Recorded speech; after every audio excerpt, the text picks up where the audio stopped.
Welcome to Pax Britannica. Season 2, Episode 26, The Battle of Edgehill.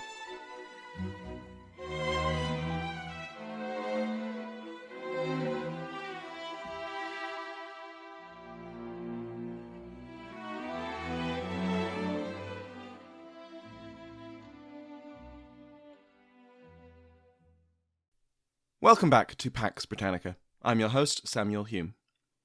Last time, we examined the military situation which both the King and Parliament would have to deal with, as they marched their armies against each other. We saw how the developments of the military revolution would, through the reading of military treatises and the experience of continental veterans, be applied to the armies of both sides. The formations the infantry and cavalry used, the manner in which they would fight, the arms and armour they were equipped with, all of this was influenced by a wider European world. But as we also saw, England was far less militarised than even the other two kingdoms, much less Sweden or France. And this had ramifications for what forces the Civil War would see, at least early on. When we left off the narrative, the Battle of Powick Bridge between two small forces of royalists and parliamentarians had ended in a resounding royalist victory. Prince Rupert of the Rhine, Charles I's nephew, was in command, and his cavalry charge was devastating and drove off the enemy. That is going to be a phrase we hear a lot. The nearby city of Worcester was evacuated of the royalist convoy which Rupert had come to escort, and they had been safely delivered to the king's camp at Shrewsbury. The king now had two options, two possible ways that this civil war could be quickly won. He could challenge Essex's main army, and hopefully destroy it. That would leave London wide open, and enable him to quickly seize his capital back. The other option was to avoid Essex, to skirt by his army and head straight to London.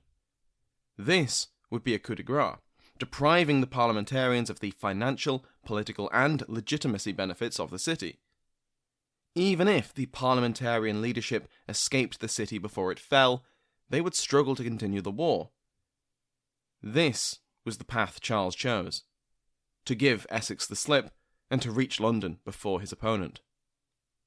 But Charles's army was not yet ready to march when Rupert arrived. It would only be in the second week of October 1642 that the king considered his army prepared. He spent the intervening weeks continuing to expand his army and his war chest, with varying success. The Queen, Henrietta Maria, was still in the Netherlands, seeking aid for her husband, and this aid had arrived over the summer. Well, some of it arrived. More than one ship carrying supplies for the king ended up in parliamentary hands, either through the mutiny of their crews or just bad weather blowing them into parliamentary ports. More recruits to the royalist army continued to make their way to Charles's banner, both levies and veteran mercenaries. News soon reached Charles that across the border, a large number of Welsh levies were being raised for the king. In terms of veterans, the Earl of Forth once again returns to our story. Now you may be wondering, when was this Earl of Forth last in our story? Well, if you don't recognise the title, that's only fair. He was only granted it in March 1642 as a reward for his loyal service to the king in both the bishops' wars. Forth is none other than Patrick Ruthven. Ruthven was a veteran of Gustavus Adolphus's armies. He had twice been appointed governor of Edinburgh Castle in the run-up to the bishops' wars. The first time, he wasn't actually allowed into the fortress, and he returned to Charles empty-handed. Charles nevertheless rewarded his loyalty with a lordship, making him Lord Ruthven of Ettrick. In the Second Bishops' War, Ruthven held Edinburgh Castle for 7 months, before disease and starvation took its toll on its defenders. Ruthven surrendered the castle and was allowed to sail away. Scurvy had cost him many of his teeth, but his resistance won him another honour from the grateful king. In March 1642, Charles awarded him yet again, making him Earl of Forth. So, it's not hugely surprising that the now Earl of Forth arrived in Shrewsbury to serve as king once again. That he also brought with him other Scottish veterans was the cherry on top. It should be pointed out that these Scots, despite having served as mercenaries in the 30 Years' War, did not do so here. They had come to fight for their king and for the House of Stuart. That they were paid for doing so doesn't make them mercenaries, as Professors Steve Murdoch and Alexia Groshon go to pains to emphasise.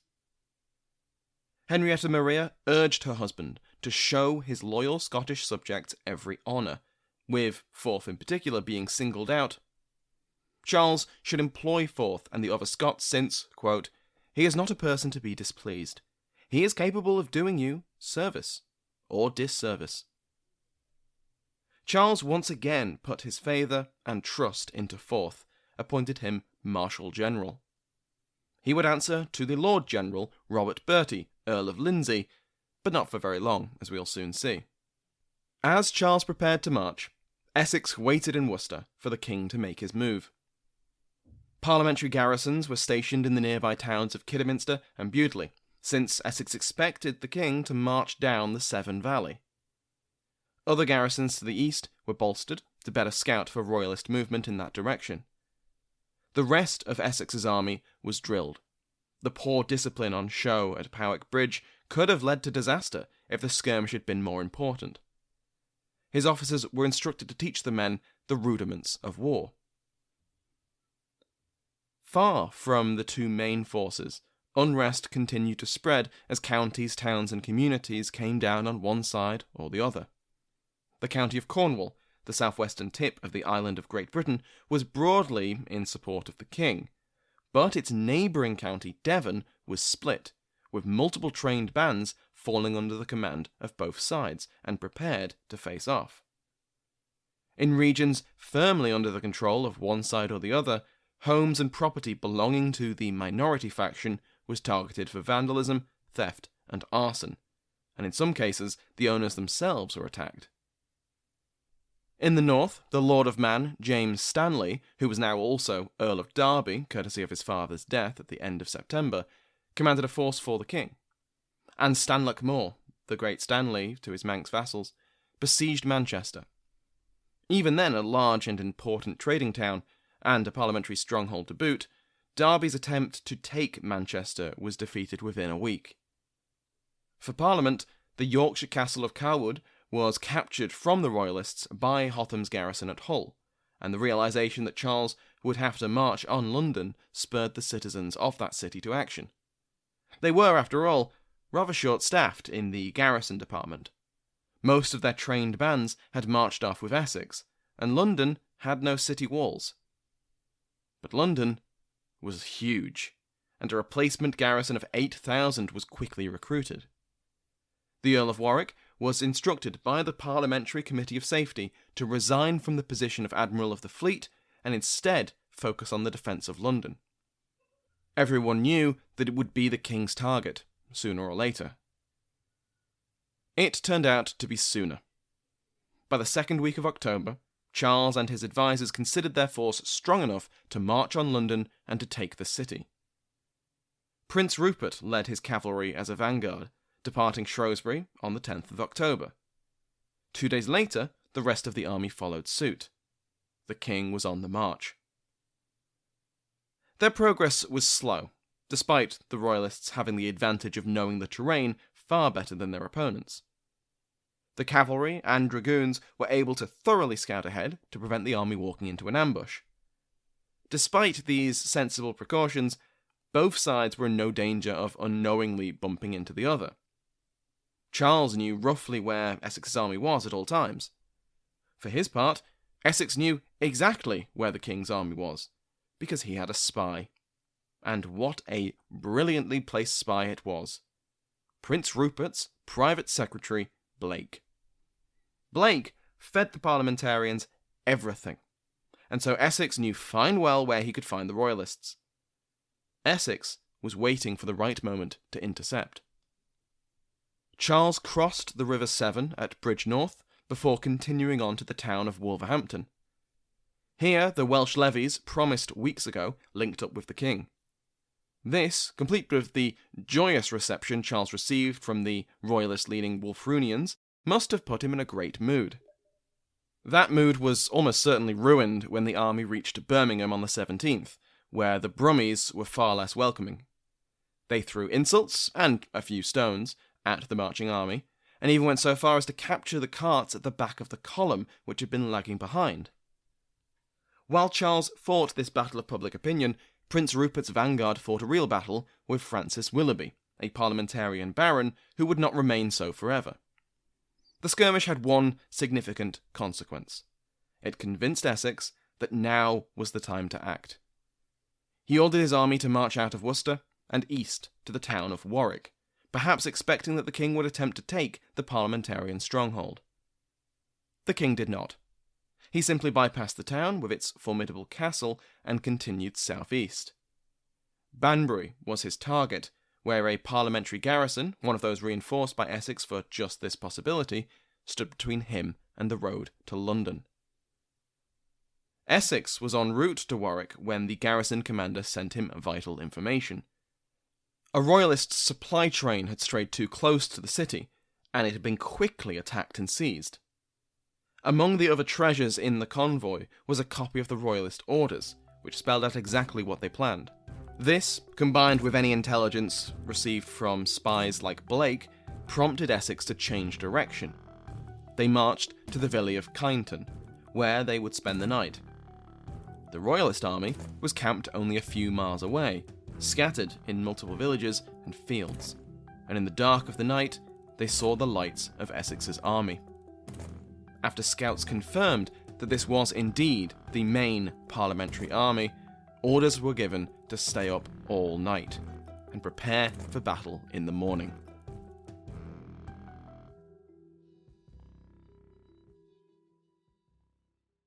Hello there, history friend. Zach Twomley here. You may know me from When Diplomacy Fails podcast, and I am in fact the Agora podcast of the month of September, which is pretty cool. But what you may not know is that I have something very special planned in this month of September. How special? Well, think of a historical fiction series set during the 30 Years' War, or the early to mid 17th century for those of us not as obsessed with the 30 Years' War as myself. On the 15th of September, I'm releasing the first of what I intend to be a very long historical fiction series. The series will be called Matchlock, a 30 Years' War story, and the first installment will be called Matchlock and the Embassy. What can you expect from this series? Well, the usual blend of war and diplomacy that you would get from When Diplomacy Fails podcast, because Matthew Locke, or Matchlock as he becomes in the first book, spoiler alert, happens to be an absolute pro with the matchlock musket. But he also happens to be well educated and quite a fan of talking his way out of situations as well. So yes, I managed to bring diplomacy into my own fiction series, but I'm really excited about it, guys. I haven't been this excited about anything I've done since I started When Diplomacy Fails nearly 10 years ago.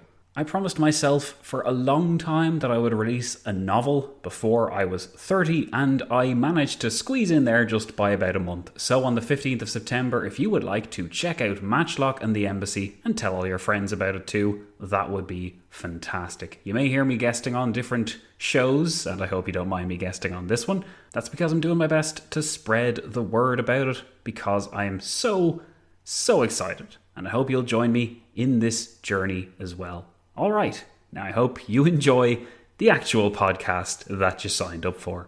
Take care, and I'm sure that I'll be seeing you soon.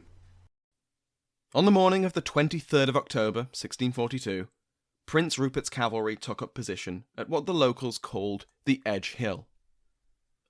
From this perch, he could look out across the Vale of the Red Horse, named after a red clay hill figure of a horse which is sadly no longer there. The cavalry watched as their comrades on foot made their ponderous and slow way from their camps to the foot of the hill. The last would only arrive on the brink of battle. Essex was apparently unaware that the royalists were forming up for combat. He was on the way to church when he was informed. This put Essex in a bind. His forces were not concentrated for battle. He'd been expecting to be riding to the relief of Banbury. His army was spread out over the surrounding 20 miles. So while some of the royalist troops would only arrive in the nick of time, some of Essex's army would turn up late or not at all. In the meantime, Essex gave orders for the army to form up on the open ground east of Kenyon, facing the assembling royalists at the foot of Edgehill. The entire morning was taken up by these manoeuvres. When the king arrived at the hill at noon, he called a council of war. A cavalry officer, Richard Bulstrode, recorded the meeting. Quote, "The council debated whether to march towards London or to march back and fight the enemy, who we saw from the hill embattling their army in the bottom near Kenyon. To march from them was thought dishonourable, as if we feared them, and they would be sure to follow and give us continual trouble in our march, when we should not, perhaps, find so good occasion to fight them. And so it was resolved that we should go down the hill and attack them." At this council, both Rupert and the Earl of Forth argued in favour of the Swedish style of deployment, as we discussed last week. This would give them the edge in making the most of their greater proportion of pikemen to musketeers. Added to this, there were large numbers of English and Scottish veterans of Swedish service in Charles's army, and they were experienced in the Swedish model. But the overall commander, Lord General Robert Bertie, Earl of Lindsey, was likewise a veteran, but one who had fought under Maurice of Nassau. He proposed either the Dutch system, which he was experienced in, or the German system, which was on the cutting edge of military theory, where the pikemen would be concentrated in the centre, while musketeers were on the flanks. This discussion became a furious argument between Lindsey and Forth, each setting the other's teeth on edge, and Charles came down on the side of Forth. Outraged that he had been overruled, Lindsey grandly declared, since His Majesty thought him not fit to perform the office of Commander-in-Chief, he would serve him as a colonel. To jump ahead, Lindsey followed through with this declaration and fought in the front lines of the battle at the head of a regiment of foot. This would earn him a musket ball in the thigh, and he would be captured by the parliamentarians, only to die from his wound in captivity. I wonder whether he cursed his pride as he slowly bled to death in a barn in front of his son, who had surrendered in order to be with his father. His replacement, as Lord General, happily survived the Battle of Edgehill without any serious injury. And who was his replacement? The Earl of Forth, Patrick Riven. Essex deployed his men about midway between Kenyon and Edgehill, and it was obvious to the Royalists that he had not deployed them to attack. He set up his army in the checkerboard German formation, with artillery in front of his infantry and cavalry on the flanks. Another council of war was held with the newly appointed Lord General Forth, and it was decided that the Royalist army would descend from Edgehill and take the fight to the parliamentarians. Now this was a double-edged sword and had obvious drawbacks. High ground is a huge advantage in a battle, but only if the enemy was confident or foolish enough to try and take it from you. Essex was clearly neither of those things, and if there was going to be a battle, then Charles would have to force the issue. If they were defeated, the hill would be an obstacle to an organised retreat. But it was nevertheless decided that the Royalist army would advance. We have quite a few sources for the Battle of Edgehill. At least 20 contemporary accounts survive, though they vary in reliability. Some of these appear in larger biographical accounts, if their subjects happened to be there on the day.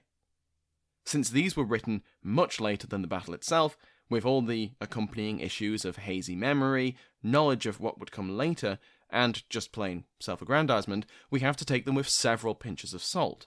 Other accounts appear very soon after the battle. Some are letters written during the night, others are more like after-action reports. 2 pamphlets present the semi-official parliamentary and royalist accounts of the battle. As Peter Gaunt puts it in his The English Civil War, A Military History, quote, "They may contain elements of personal or political bias, and there are undoubtedly places in which the parliamentarian or royalist outlooks of the known or anonymous authors become evident and their stories diverge. Both sides tended to emphasize and to detail phases of the battle in which they had success, and to cover more briefly those aspects in which part of their army performed poorly. Both also stated or implied that they were gaining the upper hand at the end of the day, and that, had nightfall not intervened, they would have secured clear victory. were keen to stress that they remained on the battlefield the following day and that it was their opponents who pulled away first, and suggested that they had lost far fewer dead and injured than their opponents. In the main, however, these strictly contemporary and often printed accounts tell a reasonably consistent story of what unfolded on and below Edgehill on the 23rd of October. End quote. The battlefield of Edgehill was, running north to south, enclosed brushland, open field, and then enclosed brushland again, with Edgehill rising on the east and Kenyon to the west. Essex took up position at the narrowest point of the open field, with his dragoons and cavalry in cover in the brush. When the Royalist advance, first the dragoons took up position in northern brushland on the Royalist right flank, then a vanguard of cavalry followed suit. With no reaction from the parliamentarians, the rest of the army began to move down the hill, with the infantry taking up the diamond formation favoured by the Swedes. This all took time, and it was only by 2 p.m. that the army was in position, conveniently tying with the last laggards arriving from camp. Charles and Essex both rode up and down their lines, greeting their officers, giving speeches, and building the army's morale. Charles's speech went down particularly well, resulting in cheers which echoed down the line. Essex's reply to these cheers was to order the artillery to open fire. The artillery duel which followed marked the start of the Battle of Edgehill. Parliament's cannon had a much better effect than the Royalists', who kept some artillery on the northern edge of Edgehill. While this kept them safe and allowed them to fire over the heads of their infantry, they missed more often than they hit. The flanks of the Royalist army advanced to contend with the dragoons and musketeers which Essex had kept in the brush, and were quickly successful in forcing the parliamentarians back. This marked the beginning of the cavalry action. The right was led once more by Rupert, who led a charge against the parliamentary cavalry. As they closed, a single rider emerged from the enemy ranks. His captain, faithful Fortescue, was not living up to his name. He was going to yield and switch sides to the Royalists. The signal would be him firing his pistol into the ground. Rupert gladly accepted the idea and tried to tell his men. But Fortescue had waited too long to announce his intentions, and a third of the would-be turncoats were killed before Rupert could stop his troops. Fortescue survived and joined the Royalists. The betrayal and the earlier defeat of the dragoons destroyed the morale of the parliamentary left. Before Rupert could even engage them, they retreated back towards Kenyon. Rupert gleefully chased the routing soldiers down, and this would have consequences. On the Royalist left, the cavalry faced similar success, also driving off their opponents and also chasing them off the field. Charles's lifeguard of horse, his bodyguard, and a valuable cavalry reserve got swept up in the moment and chased after Rupert, eager to share their glory of cutting down the fleeing men and raiding the parliamentary baggage. The same scene occurred with the other cavalry reserve, and so despite the Royalists handily defeating the parliamentary cavalry, they had no advantage, since their cavalry had also left the field.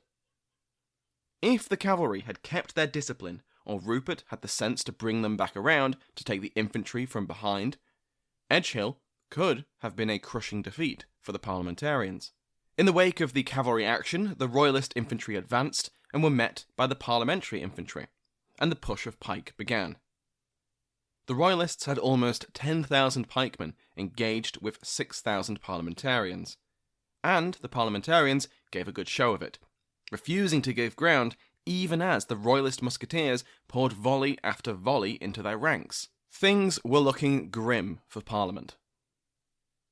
And then, Sir William Balfour, a Scottish officer on the parliamentarian side, saw an opportunity.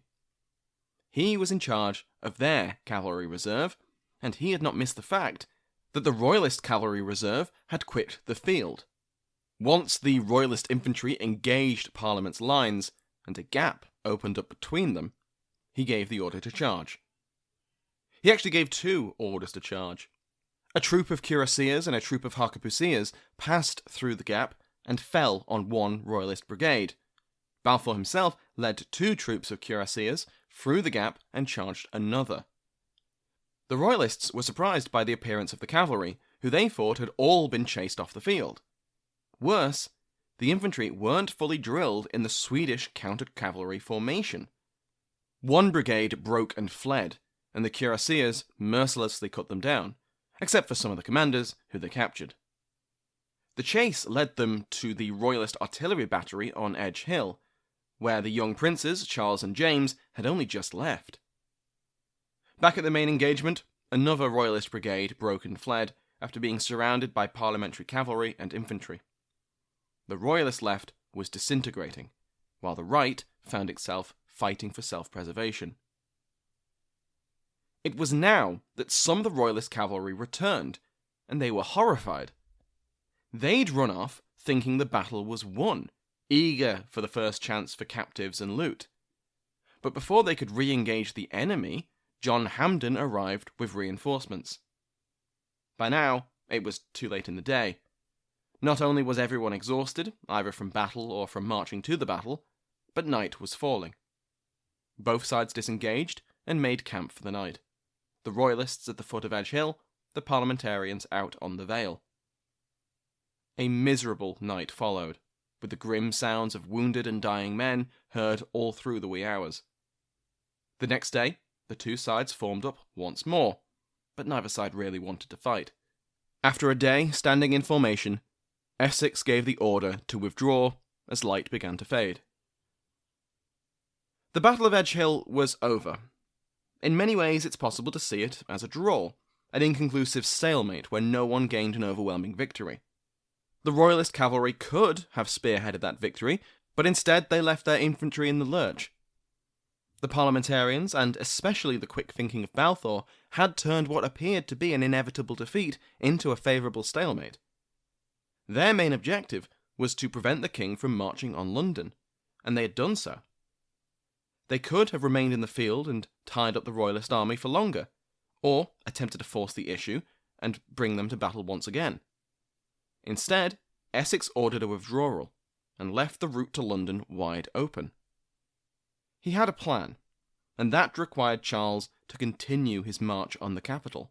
If the Battle of Edgehill was a tactical stalemate, then Essex's withdrawal granted Charles a strategic victory. It remained to be seen whether Essex had also gifted the king victory in the entire war. Thank you to my House of Lords, which has been joined by Sandra, Duchess of Worcester, the Marquess of Southampton, Alan Goldstein, Megan Mitchell and Carrie Nation, who have both received baronies. If you'd like to join their ranks and receive ad-free versions of this and every other episode, go to patreon.com/Pax Britannica. If you haven't already told a friend about the podcast, please consider doing so. It's the single best way to help a podcast grow. I also appreciate every review left on iTunes, Apple Podcasts, Podchaser, and all the rest. Thank you to Sounds Like an Earful for the interval music used in today's episode, and to my entire House of Lords for their support, and as always, to you for listening.